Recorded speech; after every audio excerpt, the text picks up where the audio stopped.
What is up? It is time to pull up and empty the clip. Welcome to the Empty the Clip podcast.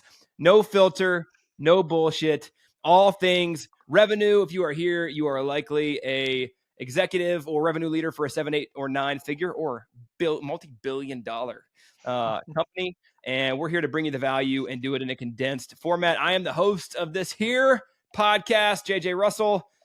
Joining me on the other side of the screen here, if you're watching on the YouTubes, is Joey Gilkey, CEO of Apex Revenue. What's up, dog? Hey, what's up, man? How you doing? And let me think of, what's the song where it's like, oh, come on, whisper. Yin Yang Twins. Yeah. Hey, little mama, let me whisper in your ear. Let me tell you a little something you might like to hear. Miss New Booty. Is that the song? I don't know, but that sounds right up their alley. So yeah, probably. Take us back to middle school dances, you know? Middle school dances. I've got like nightmares of, you know, it's a scary environment, right? So you know what I wore back then? Same outfit, middle school dances at the rec center. Every time wore the same thing. I wore this green long sleeve Nike shirt, and I wore black pants that had zipper knee. You know, you could zip off the knees and have shorts. Did you just leave the front of the zippers open so your kneecaps are showing? Nah, but I would now for sure. I kept the pants though. I didn't go in there with shorts, but I definitely still wore the zipper pants. Bring them back. Bring them back in 2024, baby. It's winter. This is your only chance, Joey. Bring back. Right now, a 75 hard is pretty good, dude. I could probably come in. I could look professional, and then zip them off and go for my little 75 hard jaunt around the city. I love it. I love Practical. Well, let's dive right into this week's episode. We're going to be talking about creating certainty in the face of uncertainty. I'll come up with a better name or title for the YouTubes, but creating your own outcomes in the face of uncertainty. So uncertain times, right? We're in an election year here in 2024. The world's crazy. The economy's been super volatile. There's all kinds of like doom and gloomers, forecasts are negative, or some people are saying, hey, we're super bullish about what's coming at the end of doomer optimism. Yeah, dude, there's who was it that coined doomer optimism? There was somebody who's an author. It was the guy who started Scribe. Yeah. Yep. Neither here nor there. But, you know, regardless of who you listen to, there is a wide range of ideas of where we're headed. And if we're honest, I mean, the last 4 years have been a little bit of a shitstorm between tumultuous geopolitical climate. The economy's been kind of shit for certain seasons. COVID was obviously a total clusterfuck. And so when all of these things are out of your control, there are things that you can do to dictate or control the controllables, dictate outcomes still. Yep. So today we'll be talking about everything from, what you're investing in, how your investment strategy in the face of market volatility. We'll be talking about the mindset of a wartime CEO and a lot of other great topics. So let's start there. Let's start talking about the economy. Okay. I know that your investment strategy has kind of flexed in different ways over the last few years, but you've got an overarching framework. We were actually just talking about it. I don't know if you've been in the company Slack and the water cooler, seeing the Bitcoin references and some of the different topics that are popping I've not read it, there. But I saw it coming in strong. But you've got a really solid framework for how you can leverage either the income that you're making in your revenue leader role, right? Your take home, your W-2 take home. How do you leverage that? Or as a CEO, the money that your company's producing to create, exponential or maximize returns. Talk us through the framework. Cool. Yeah, it's not to be mistaken with Ryan Reisert's bucketing, but it's a wealth building bucketing system that I did not coin it, but I've morphed it to my own needs and desires. So the whole thing is like there's active income, there's passive income. How do you create passive income? Well, as you'll hear, there's 5 buckets that you can put your money in, but the whole premise is turn active income into passive income, reinvest passive income to create compounding passive income. So the whole premise is first and foremost, you need to create a strategy and a rule set for yourself that when money comes in, automatically money goes out and it goes into certain buckets. So I do something what's called DCA, dollar cost averaging, which means that I am constantly investing in a lot of things at the same time. repeatedly over and over again, because I believe that despite volatility, you'll invest at the highs and it'll drop a little bit and that money might lose, but you'll also invest at the lows and you'll seek the gain. And assuming you believe in the American economy, then if you're in the market specifically, that will naturally go up over time. S&P 500 on average grows at 9% every year. So with that being the case, I can invest in the highs and the lows, and I should get averaged out about 9% returns compounding. So bucketing is really, where do I put dollars? The whole strategy is this: take active income, the excess of active income minus my burn, right? Ultimate financial freedom comes when you can cover your burn, your expenses to live, with income that is not dependent on your efforts or your work, Sure. aka passive. So the goal is not to live off of your W-2, or if you're a business owner, not to live off of your P&L, but to get to a place where you live off of your balance sheet. And so how do you build a balance sheet? Well, there's a strategy called bucketing, wealth bucketing, where bucket one is your single digit returns. Think stocks, bonds, S&P, anything that is less than 10% returns on your money. Usually it's fairly stable. The higher up you go in buckets, it tends to be a little bit more risky depending on how you look at it.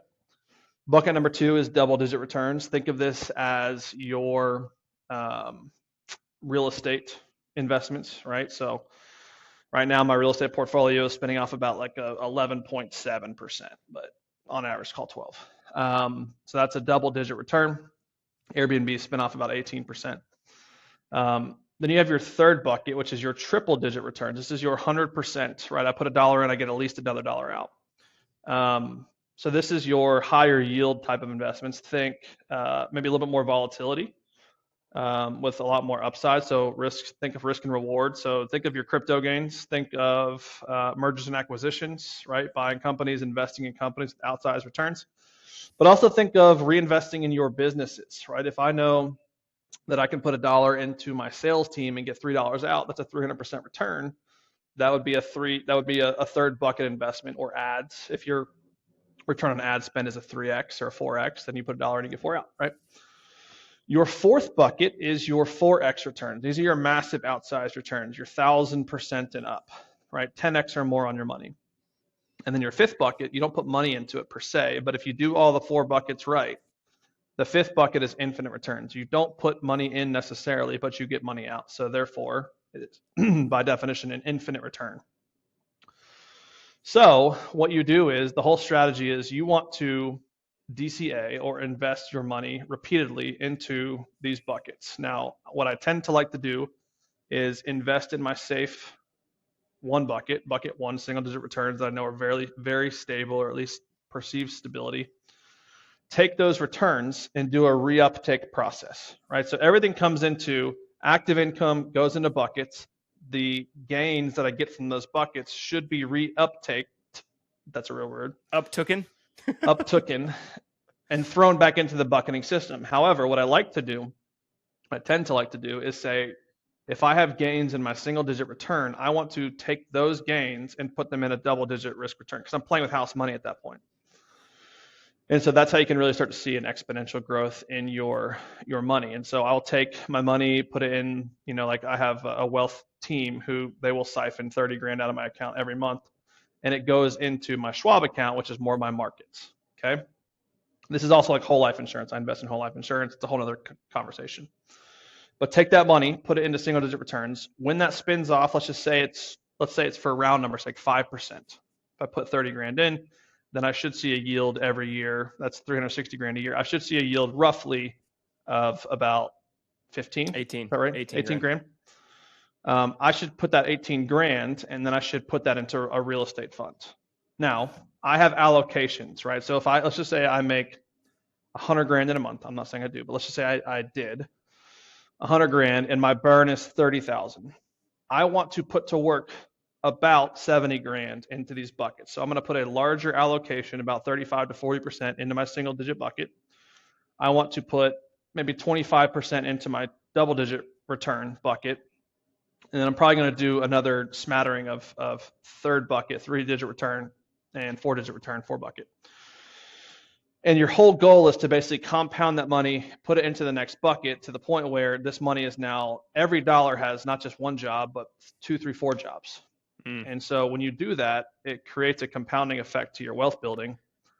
Where do you look at, what bucket do you put? And you said this earlier, I think it was 3 or 4, reinvesting into the business, right? Into growth. That's usually 3, right? So because typically 3. do you treat it the same way, right? Do you take your bucket 1, bucket 2, out, or allocations out before you start to look at reinvesting in the business? Because a lot of people would tell you that the best vehicle that you've got right now, especially if you believe in it, is reinvesting in Apex. Yeah. Do you not do that before you do all of the other things? Is that kind of an exception to the rule right now? Or right now I am, because of the season. We have hyper growth goals, and so it requires a lot more capital injection. So if I don't want to take on debt, then I will throw it in Sure. there. Okay. Which I have done substantially. So my allocations are more like 90-10 right now. Maybe not 90-10 because the money still goes to Charles Schwab account. But one thing I didn't mention about the 4-digit return, the greatest investment, and I would argue this is probably where you should put a lot of your money if you have excess, is in self. So investing in you as an asset class, because the importance of investing in you, whether it's skill set, mindset, so on, is you now apply to anything you do, right? So there's an outsized return. If I put $1 in, the expectation should be that I get $10 out of that. If I invest in a $40,000 a year coach, I anticipate that what I learn in that $40,000, I apply to my business, my investment strategy, my connections, and my network, that it should yield me $400,000 or more. Yeah, Hormozy would tell you, like, even if you're in your early 20s and you don't have a lot of financial obligations and you have an extra $30,000 a year sitting around, books, dude. Don't go put it in an asset class. You don't have go to put 40 yourself. grand. You don't have to put 40 grand into a coach or a mentor or whatever. It's like right now, I just brought on an advisor. I gave him 3.5% of our company, right? And it's worth it because he's already given us more than I've probably allocated for him. However, a book, you spend $20 on a book, and that book makes you $200, right? Super underutilized. Yeah. Right. Yeah. And so be looking for those opportunities to invest in yourself, and that compounds. Now take that money and allocate it into more education for self or investment in self, but then also start to play it out in the single, double, and triple digit buckets. Let's talk. I want to lean into this more. So, completely new segment, talking about mindset, investing in yourself. It's something that you've done extremely well. It's pushed me to put more money, time, effort, energy into bettering myself. You've got frameworks for everything, but I feel like you've got kind of a system for bringing on the next person or the next resource, or you've at least always had somebody in your life or a community that you've been in that's kind of taking you to the next level. Mm-hmm. What's that journey been like? Who have been some of those impactful people, or maybe just like buckets of people? Like what type of person did you need to learn from, and how'd you know? It's interesting because it depends on where you're at in your life. Like I can go back to my coaches, my very first coach ever, Josh. I paid him $1,500, and the dude coached me for 6 months, and I radically transformed from where I was to where I was 6 months or 12 months later. But I didn't stay with Josh, right? Because I believe that I kind of got what I needed out of that relationship, and gracefully he got paid for what it was worth, in terms of what he wanted to get out of it. And so then I said, okay, well, let me reinvest more money into a different level of coach or a different type of coach. And so, I can look at it from like a mastermind perspective. I've probably invested $500,000, $700,000 into masterminds. I've probably invested $300,000 into coaches, mentors, etc., trainers, consultants. Everything from $1,500 to $60,000, on one person or one group or whatever. How did you find those people, and then how did you vet them? A lot of it is what is that I want to grow in?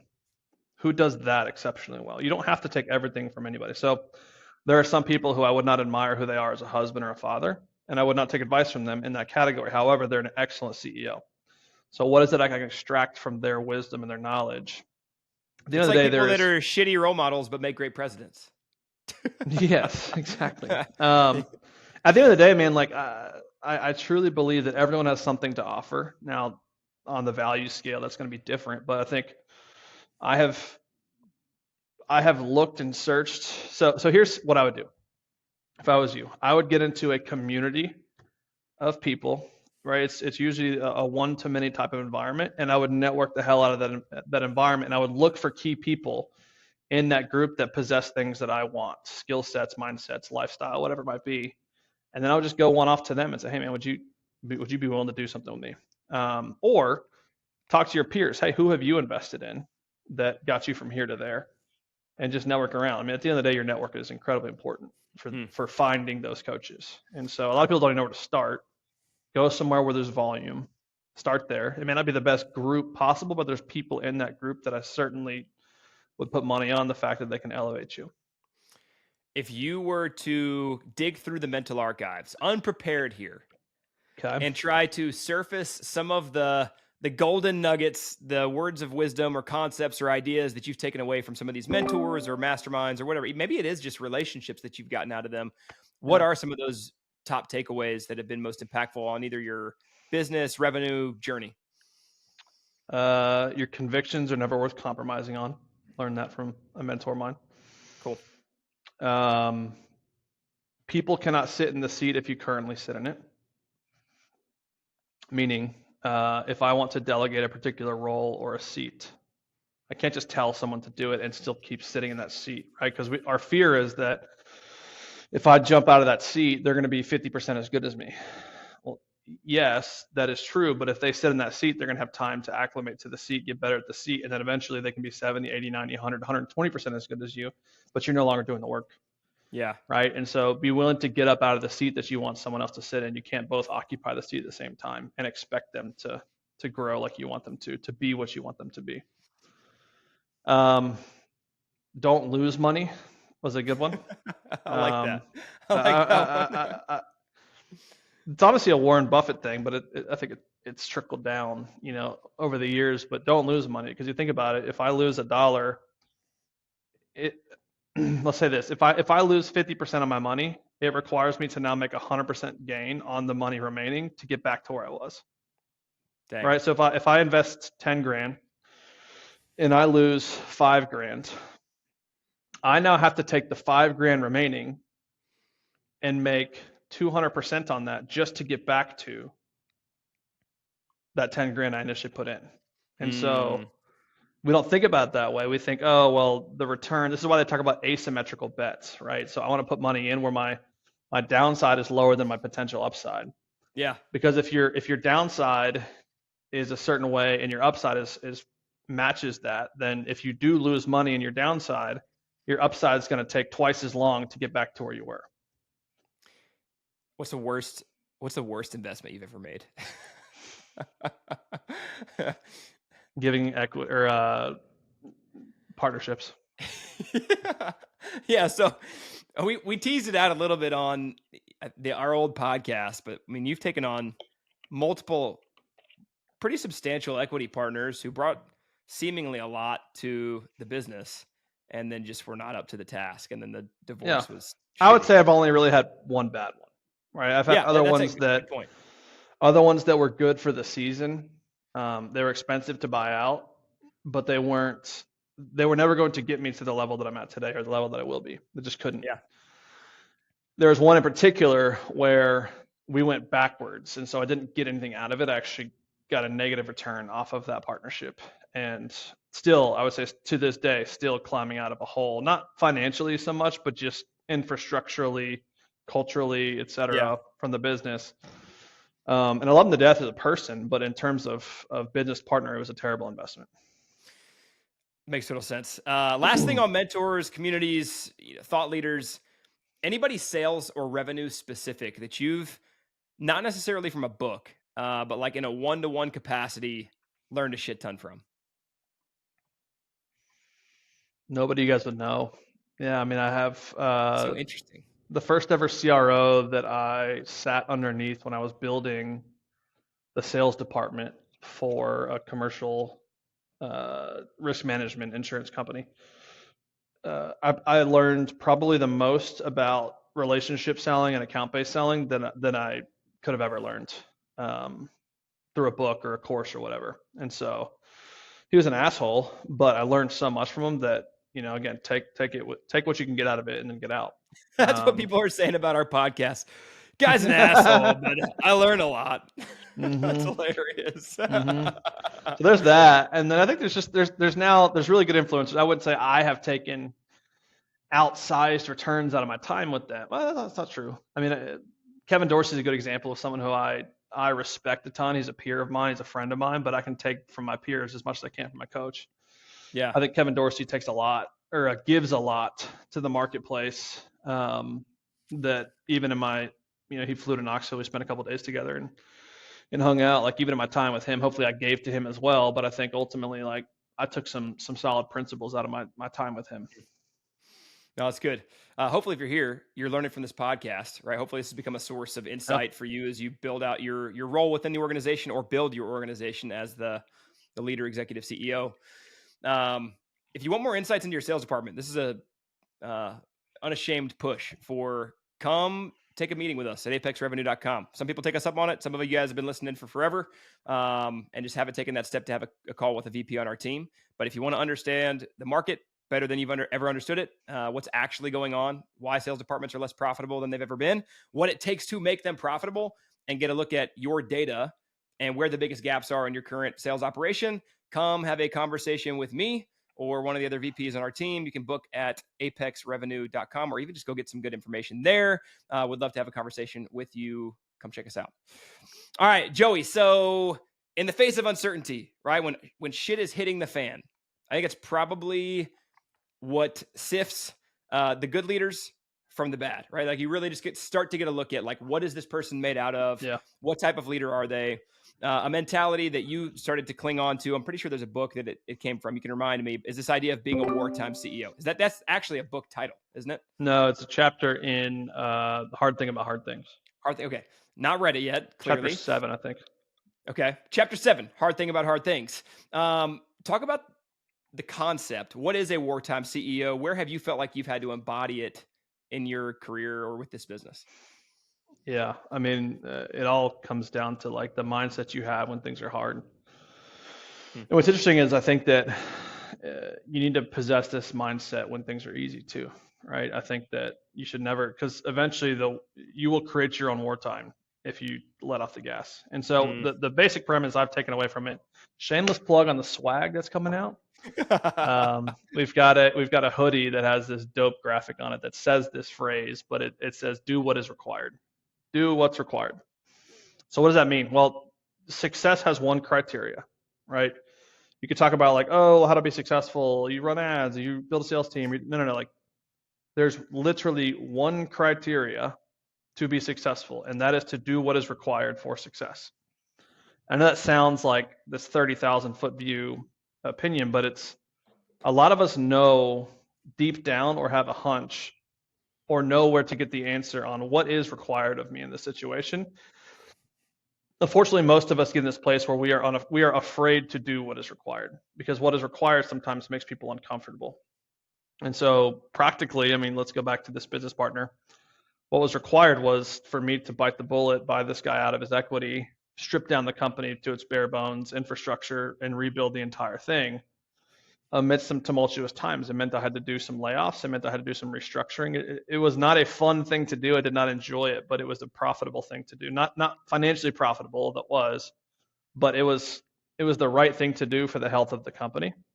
And something you have to always remind yourself, and this is something a mentor of mine, Vinny, taught me, and Vinny's a badass, but Vinny talks about this. He goes, if you let go of a person, there are very few circumstances in life where that person doesn't land on their feet. It's true. Right? Nearly 100% of people, if you hire good people, which I would hope that all of you guys do hire good people and that's your intention, they will land somewhere. They are not going to go hungry. They're not going to go under a bridge somewhere and live homeless and right, unless they have some crazy life circumstance that's whatever, right? People land on their feet, but statistically speaking, companies do not. And companies employ a lot more people than that one individual you're letting go of. And so sometimes you have to sacrifice one person on the ship in order to save the other 80, right? Or whatever, right? Yeah. And so doing what is required oftentimes might look like you having to reshape the org, get rid of people, or opposite, invest in the thing you're afraid to invest in. And so that might be what is required of you in this season. And so what Vinny taught me was companies die, people tend to not, and so therefore operate in accordance to that. So as I've processed some of this from you, and there've been seasons where I've had to figure out, like, am I willing to do what's required? That's typically the question, right? I came up with my own little framework. I'll share it here, Do it. unsolicited. So 3 C's: conviction, commitment, and then, or conviction, clarifying, and then commit. And so for me, it's like, do I actually believe that this is what I want? You have to have a conviction, right? Like, Yep. doing the hard thing, it's not going to happen. The soldiers that go to war, the ones who raise their hand, they go there because they believe, they have a conviction that our country is worth fighting for. So once you've got that conviction, then you've got to clarify what is required, right? Like, Yes. that's the tactical, let's put it down on a list. What's it going to take for me to be successful in that role? And then commit. Am I committed to doing those things? And that's what you're talking about. Am I committed to showing up and doing that every day? Which for me, I mean, I think I've got some really practical examples that might or might not resonate with people. There are days where what is very clearly required of me is that I work 12 hours, right? Like, I've got a shit ton of stuff to do. I've got clients who need things. I've got deals that need to get across the table, and I'm just going to work until they get done. My family's going to go to bed, and I'm going to stay up and work till it gets done. There are other days, so this isn't just a season-to-season basis or a quarter-to-quarter basis. This could be on a day-to-day basis. There are days where I've knocked out the hit list. I get all my work done comfortably in a 8-hour window. And then after I tuck my kids into bed and my wife falls asleep, I have nothing to do, seemingly, right? Seemingly. Nothing is pressing.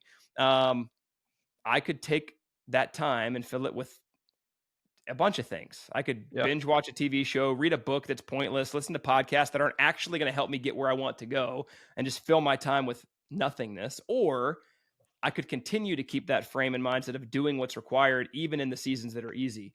Knowing that those nights where I choose the easy way out and I don't commit, compounding, like you said, right? Taking the easy way out, compounding, eventually that's going to lead to me having a shitstorm of stuff to do in a hard season. I think the same is true in business. So my framework, if you want to, I commit. What I hear from that is if you want an abnormal life, which I think that a lot of us would not be satisfied with status quo lives of being mediocre and average, you can't do normal things, right? It's one thing we talk about. Like, if you want to work here, like, it's not going to be the most comfortable place. It'll probably be the most transformative place you work. But inside of one of our core values, we give examples. And one thing we say, and people, this is going to rub people so wrong, and I don't care, is we don't want normal outcomes. So don't do normal people shit. Don't work normal people hours, right? And so some people take us up on that, some people don't. But the general sense of our culture, the general, is it ethos? I don't even know. Aura, whatever. Is I am willing to do what is required no matter what is required. Here is the one interesting use case. So we're building a new phone deliverability product. It is the best go-to-market. We shit on tech all the time. If you want to up your deliverability, what we are building right now for our clients who work with us at Apex, we'll do that more efficiently than anything else that exists. And we have a member of our team, Justin, who has been working day and night, not sleeping, trying to get this thing built because it is what is required. Well, now it's the buck's getting passed, right? So he's built the thing. Now me and the VP team have to go train on this thing and get ready to implement it for our clients. When are we training on that thing? Tonight at 10 o'clock p.m. Right? So it's like, that is what's required. And so we're not willing to do anything less than. All right. So we talked a little bit about what's required of a CEO, what you can do to take control in out of control seasons. Let's talk about that from the perspective of a revenue leader or a sales leader, maybe even any other leader inside of an organization. But for us specifically, talking about sales and growth, what is the makeup of the best sales or revenue leaders? What should you be looking for? Yeah, when you hire them. Well, philosophically, just like a sales rep, they have conviction. To your point on conviction about the product, about the company, about the direction. You can't lead from a place of scarcity, and you can't lead from a place of lacking conviction. So that's the first thing. Second thing, I think intuition is an incredible asset to have, right? Intuition on knowing what to do in certain circumstances based on look at the data at hand, but the data doesn't necessarily always tell you what to do. It just gives you evidence towards what you probably might or could or should do, and you have to use intuition True. on what your best path is. And then discernment. Okay, I'm faced with multiple options or paths here. I have to discern which lane I want to take, what speed I want to go. Do I speed up? Do I pull back? Do I change lanes, etc. Same goes for someone who's good in sales. So that's transferable. That's more philosophical skill set or assets that someone possesses. The other thing is, and more practically, is a good leader is all three things, which is they are a leader, they are a manager, and they are a coach/trainer. So think about a leader is someone who has the ability to lead the charge, create, keep, and cultivate the culture. Think of them as the captain of the ship. They steer the wheel. They're the ones who look out on the horizon. They calibrate the ship, and they get the crew excited about where we're going. That's one. Second one is management. Think of management as that same captain walks down to the deck where everyone is rowing, right? This is your sales team underneath you, or your revenue team, or your GTM team, or whatever team might be underneath you, and you are managing the rowers in the direction of the North Star or the destination you're trying to go to. That's usually your KPIs, your dashboards, et cetera, being able to sit down with your team, your rowers, and help them, keep them accountable to their goals that contribute to the ultimate North Star goal of the company. And then trainer or coach is someone who is same guy. Captain goes down to the deck. He's got the rowers. The coach sits down next to each individual rower and analyzes them. So, hey, what if you try it this way? Hey, how's your energy? How are you feeling today? Need water? What do you need that I can coach you in or train you in that will make you a better rower for this team to help this team go to our destination? And what I find is it is very rare to find someone who is excellent in all three. Yeah. Because you have to be competent or at least good or at least competent in all three. You will likely be excellent at one of those. I'm a great leader. I am not a great manager. I'm an okay manager. Yeah. And when it comes to coach, if I look at a scenario and there's a problem, I'm pretty damn good at coaching and training on the spot. My deficit tends to be in that management category. But if you look at all three, I'm sufficient in all three. I'm excellent in one. I'm pretty good in another, and I'm okay in the third, which makes me a decent revenue or sales leader.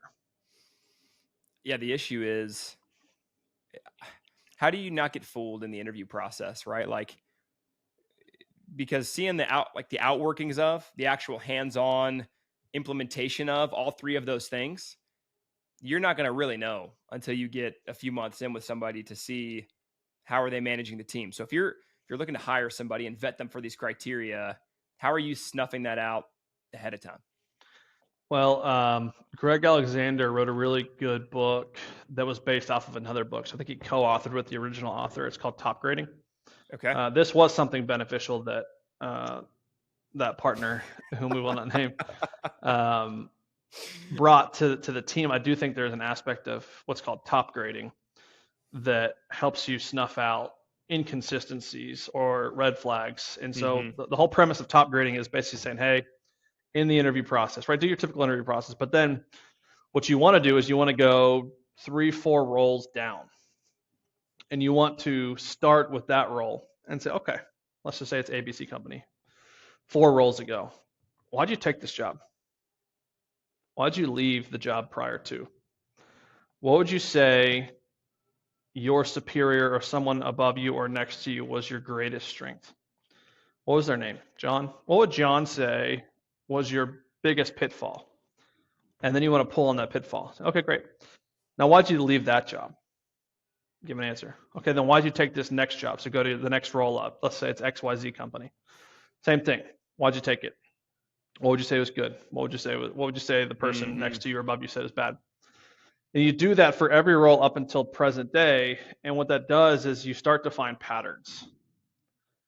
And those patterns are either good patterns or they are negative red flag patterns. And it gets pretty clear when people are bullshitting when you put it in the place of, because everyone's going to have someone that they could say objectively was above them, etc. What would you say it's a different way of saying, hey, what are your weaknesses, as opposed to what would John say your weaknesses are if I talked to him today. And you will start to find issues, right?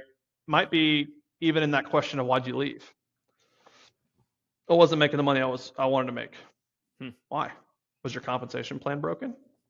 Well, not really. I just think that there was, and then you start seeing they're an excuse person. They don't take ownership of things. Well, there's a problem. That means that they are not going to be a good fit. They're going to find an excuse at your organization, just like they did the past 3 or 4. And so you want to do that over and over and over again. It is repetitive. It is long. It's like an hour long of doing this, and it seems like it's repetitive to the person, but it's so fruitful because you eventually find that pattern that either solidifies that they're a good fit or it confirms, unfortunately, they are not. I've sat through those interviews with said person, and yeah, dude, it was pain, especially for somebody like me that's like spontaneous. I want to ask all the questions. I want to learn about your life and your vision and what you want to build. And it's like, what'd you do in your last role? And then I'm like, God, I hate myself right now. It comes out, man. I got 2 more topics for us. They're more fun than top grading, I promise. All right. Sweet. Both of these are going to allow us to use our imagination a little bit. One is about you specifically, Mr. Gilkey. The other one, my dad just went semi-viral on LinkedIn, and I have a few thoughts about it. So we'll end on this. The Joey Gilkey question. If you were starting over in sales today, put yourself in a role. It could be SDR role, it could be an account executive, whatever, but you're kind of an entry-level salesperson. First couple of years, yeah. Yeah, first few years. What would you do different, or how would you go about it to achieve success fastest, knowing what you know now? A couple things. One, I would be militaristic about the product. What am I selling? Can I get behind this? Do I have a conviction about this? Again, conviction is huge in sales or leadership. Do I have a conviction for this product? Do I believe in it? Read reviews about the product. What's the customer base saying? Read reviews about the company, right? So I would start there. Secondly, I would ask the question, who am I surrounding myself with? Who are my peers? Are those peers, am I going to come in and be number one, or am I going to come in and be middle of the pack and therefore be elevated by the nature of who I'm around challenging me? Who's above me? Who's the guy that goes around to all the auto sales conferences? Andy something. I can't think of his last name. Andy Elliott. Andy Elliott. Have you seen the one where he's at one of these conferences on stage and he's like, his question of like, who's top G? He asks a little bit different, like, who's the top guy in the room, right? Dude raises his hand and he's like, how would you rate yourself on a scale of 1 to 10? Have you seen this one? He says like 10. No, he says 7. Okay. So he like tries to show some humility, and Andy's like, you should have said 1. And he's like, I want the person who, the way they view themselves is they've only got up. They've only got up to go. Yeah. That's good. It's pretty interesting. All right. So putting yourself around the right. Who is your sales leader? Asking them questions, how long they've been there, et cetera. What training do they offer?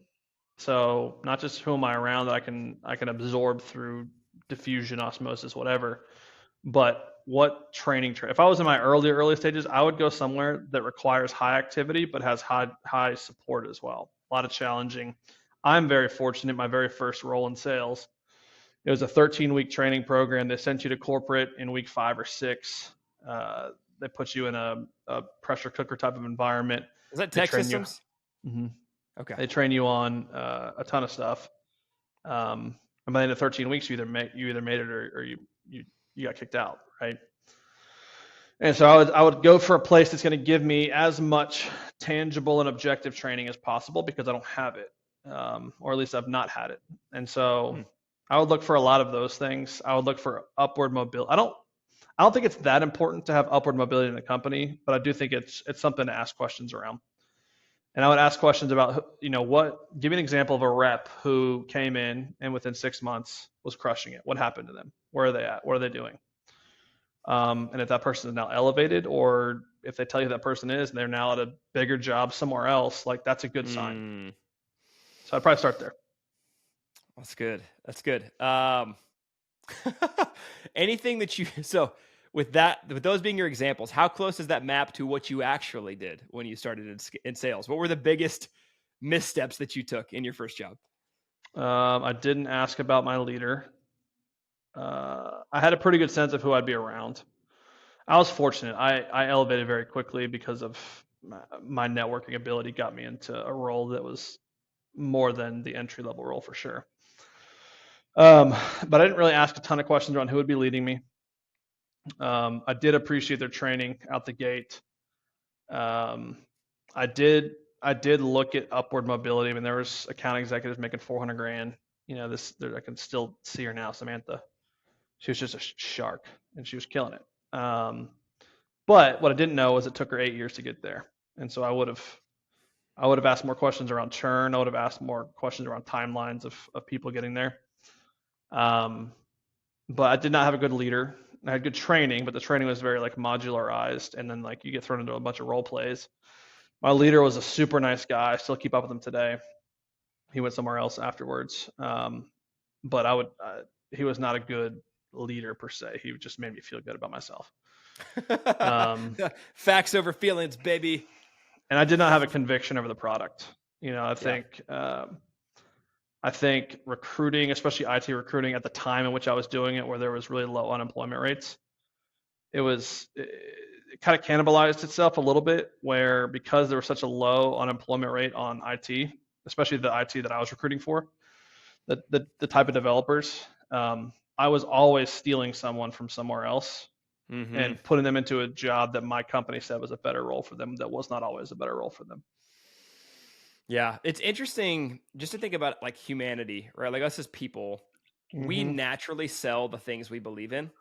My wife is one of the best salespeople that I know for stuff that she believes in. She'll sell anything to anybody. People are like, golly, we ended up on Apple TV with a FICA plant and buying Beauty Counter and all the other things just because my wife sold it to your wife gets pumped about stuff. She does, but she has to. She does with my wife all the time. Like we visit there, and my wife, we show up when we leave Louisville, and we come home. We've got shit all over our front porch that Abigail made her buy. Amazon and Walmart delivery. Hey, Walmart delivery. She got Rachel on. Abigail got Rachel on Walmart delivery. She's like, it's amazing. Like sometimes it shows up the same day, like 2 hours later. It's incredible. It's like, wow, okay. It's true. And when you're in the middle of nowhere, like you are, that's nice. Yeah, that's right. It's awesome. All right, let's end with this. So my dad's been in sales for 40 years. Same company. He's been with ADP. He sells himself short, I think, but he's taken a very different path than the one that you and I are on. Yeah. And I think when you look at like his core convictions, one, he's super loyal. He's never going to leave ADP. He would never leave ADP. That's why he's been there for 40 years. Two, he invests super heavily like in his people at a very like grassroots, who's in the room level. So like, and part of it's, he was building sales teams in the early 90s back before social media and any of this stuff existed, but he's not going to get on a podcast. He's not going to be a sales or biz dev influencer on LinkedIn or TikTok or wherever else.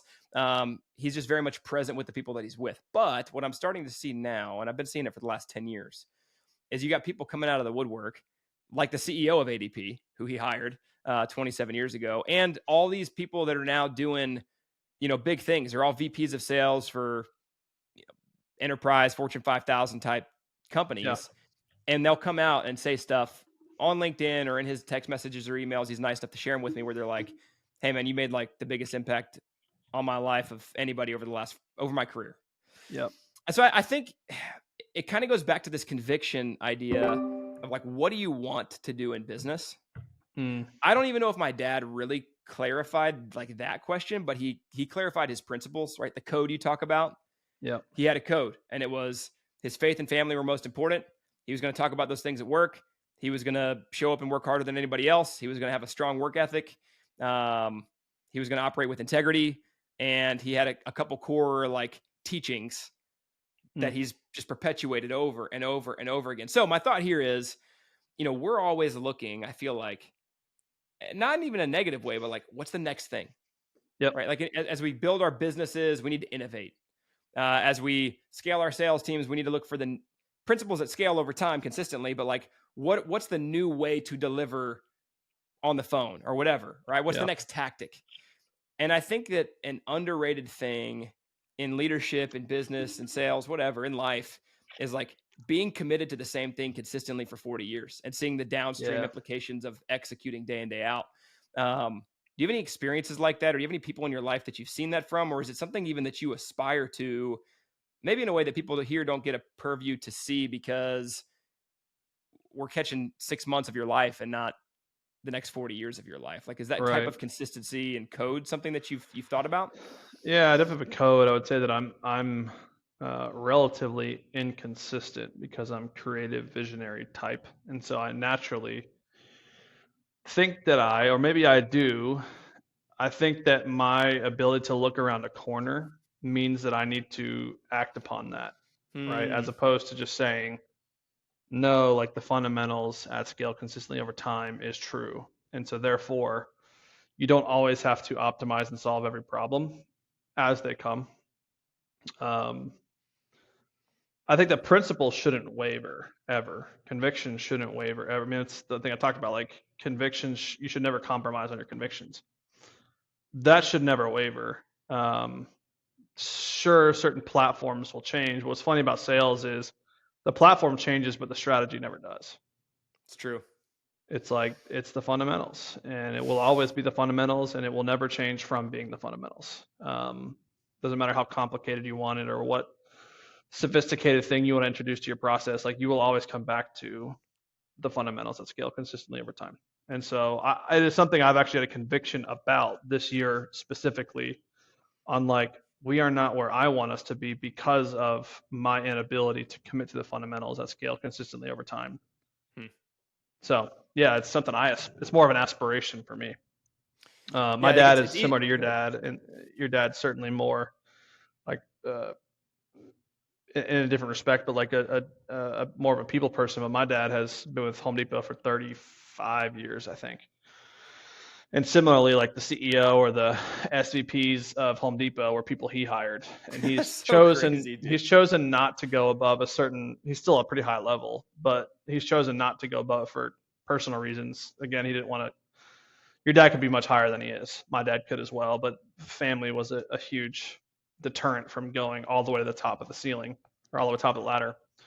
And so that was a conviction he had, that he didn't want to sacrifice time with his family and helping, me play every sport under the earth and go play football through, from the age of 7 through college, and baseball from the age of 4 until college, basically. Yeah.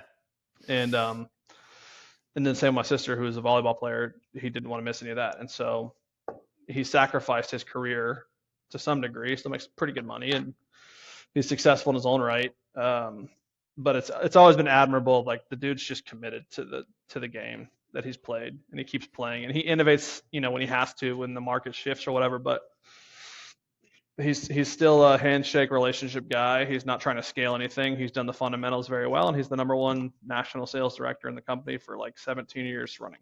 So yeah, there's something to that type of execution year in and year out. What's funny about it too is, last anecdote, we'll jump off here. You and I played ball together in college, small school. Dude, the rainy day scrimmages in the springtime when no one else was there, when it's raining sideways.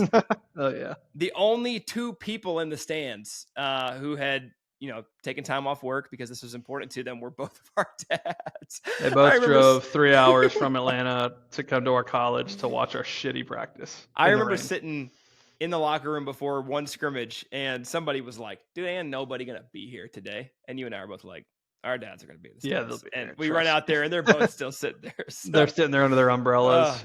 It's hilarious. Shout out to both those guys. Obviously, Dad, appreciate you. Mr. Gilkey, fantastic work. Joey, appreciate you, man. Thanks you're committed to a lot of things. You do have a code. There's very few people who do and who live by it.